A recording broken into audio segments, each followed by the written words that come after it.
Hello दोस्तों, स्वागत है आपका हमारे YouTube channel study with SK classes में। देखिए दोस्तों, हम लोग भारतीय संविधान का भाग 3 देख रहे हैं, जो कि आपका मौलिक अधिकार है। तो इसके बारे में दोस्तों हम लोगों ने अनुच्छेद 32 तक देख लिया था। आज हम लोग अनुच्छेद 33, 34, 35 और अनुच्छेद 31 के बारे में भी जान लेंगे कि इसमें क्या कहा गया है। देखिए दोस्तों, ये सभी अनुच्छेद आपकी सभी परीक्षाओं के लिए काफ़ी इम्पोर्टेंट है, तो आपको इसका डिटेल भी मिल जाएगा इस वीडियो के माध्यम से। और अगर इसका पीडीएफ भी डाउनलोड करना चाहते हैं आप लोग इस वीडियो का, तो इसका लिंक आपको डिस्क्रिप्शन बॉक्स में मिल जाएगा। चलिए तो शुरू कर लेते हैं। देखिए, अनुच्छेद 33 जो है, इसमें क्या कहा गया है। यह जो है अनुच्छेद भारतीय संविधान के भाग 3 का है अपवाद। क्यों अपवाद है दोस्तों? क्योंकि जो आपके मौलिक अधिकार दिए गए हैं उसके कुछ अधिकारों को ये अनुच्छेद जो है रोकता है, निर्बंधित करता है, मतलब रोक लगाता है मौलिक अधिकारों पे। किनको? तो देखिए, अनुच्छेद 33 के तहत जो संसद है उसको ये शक्ति प्रदान किया गया है कि वह विशिष्ट वर्गों के संबंध में विशिष्ट प्रयोजनों की पूर्ति हेतु मूल अधिकारों को निर्बंधित या निराकृत करने की विधि बना सकता है। मतलब जो मौलिक अधिकार प्राप्त हैं कुछ विशिष्ट स्थिति में कुछ विशिष्ट वर्गों के लिए ये अधिकार बनाया जा सकता है कि उनके कुछ मूल अधिकार कम किए जा सके। निराकृत या निर्बंधित करने का मतलब उस पर रोक लगाया जा सके या कम किया जा सके। आगे देखिए, अब इसका अच्छा एग्जाम्पल क्या है दोस्तों। देखिए, वो जो विशिष्ट वर्ग हैं वो कौन हो सकते हैं। तो देखिए, जो आपके आर्मी वाले होते हैं, आर्मी, पुलिस, और आपके जो रॉ एजेंट होते हैं, ये यहाँ पे थोड़ा गलत हो गया है, ये रॉ एजेंट इस तरह से रहेगा। रॉ एजेंट ये जो होते हैं आप जानते होंगे इनके बारे में। इनके लिए जो है अगर संसद चाहे तो कानून बनाकर इनके मौलिक अधिकारों की संख्या में कुछ कमी कर सकता है। तो याद रखिएगा दोस्तों, क्या है ये? भाग 3 का अपवाद है अनुच्छेद 33। और ये इस अनुच्छेद में संसद को शक्ति प्रदान की गई है कि कुछ विशिष्ट वर्गों के लिए कुछ विशेष प्रयोजन की पूर्ति हेतु उनके मूल अधिकारों में कमी कर सकता है। आगे देखते हैं। देखिए, अब देखेंगे हम लोग अनुच्छेद 34।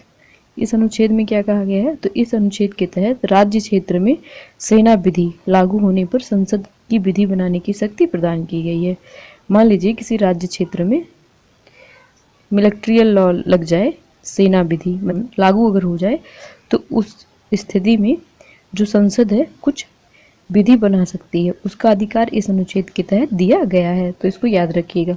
आगे देखिए, इसमें क्या होता है कि हमारे देश में जब सैनिक कानून लागू हो जाए, मान लीजिए किसी भी स्थिति में, तो यदि ऐसे में लोगों के मौलिक अधिकारों को नुकसान हो रहा हो, तो इस संदर्भ में जो संसद है वो कानून बनाकर भारत के जो नागरिक हैं उनके मौलिक अधिकारों की क्षतिपूर्ति कर सकता है।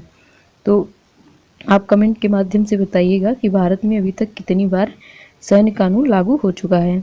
देखिए दोस्तों, उसको हम लिख भी दिए हैं, इसको पीडीएफ के माध्यम से आप पढ़ लीजिएगा। और आगे देखते हैं अनुच्छेद 35 में क्या कहा गया है। तो अनुच्छेद 35 में अनुच्छेद के तहत मौलिक अधिकारों के संदर्भ में कुछ ऐसे अनुच्छेद हैं जिस पर कानून बनाने का अधिकार केवल संसद के पास दिया गया है।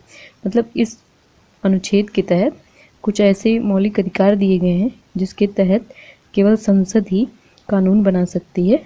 आपका जो विधानमंडल है वो कानून नहीं बना सकता। तो इसमें क्या है, देखिए, जैसे अनुच्छेद 16 का पार्ट 3 जो है, 16 का सब क्लास जो 3 है, उसमें जो वर्णित बातें हैं जिसको आपको हम अपनी प्रीवियस वीडियो में बता चुके हैं, चलिए यहाँ पे भी बता देते हैं।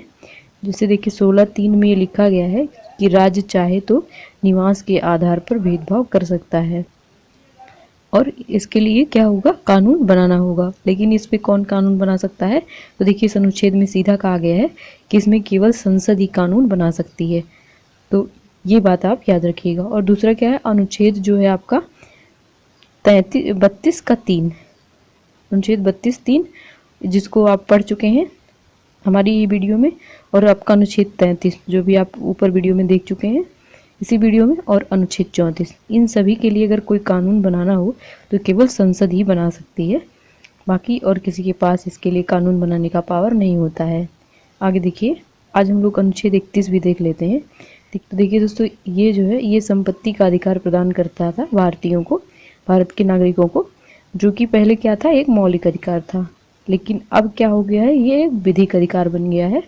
और कब बना ये विधिक अधिकार, कब इसको विधिक अधिकार बनाया गया, तो 1978 ईस्वी में 44वें संविधान संशोधन द्वारा। देखिए दोस्तों, ये क्वेश्चन इतना इम्पॉर्टेंट है कि मौलिक अधिकार, संपत्ति के अधिकार को कब विधिक अधिकार बनाया गया, ये बहुत बार पूछा जाता है, आपकी कई परीक्षाओं में पूछा गया है, तो काफ़ी इम्पॉर्टेंट है, इसको याद रखिएगा। 1978 ईस्वी में 44वें संविधान संशोधन द्वारा।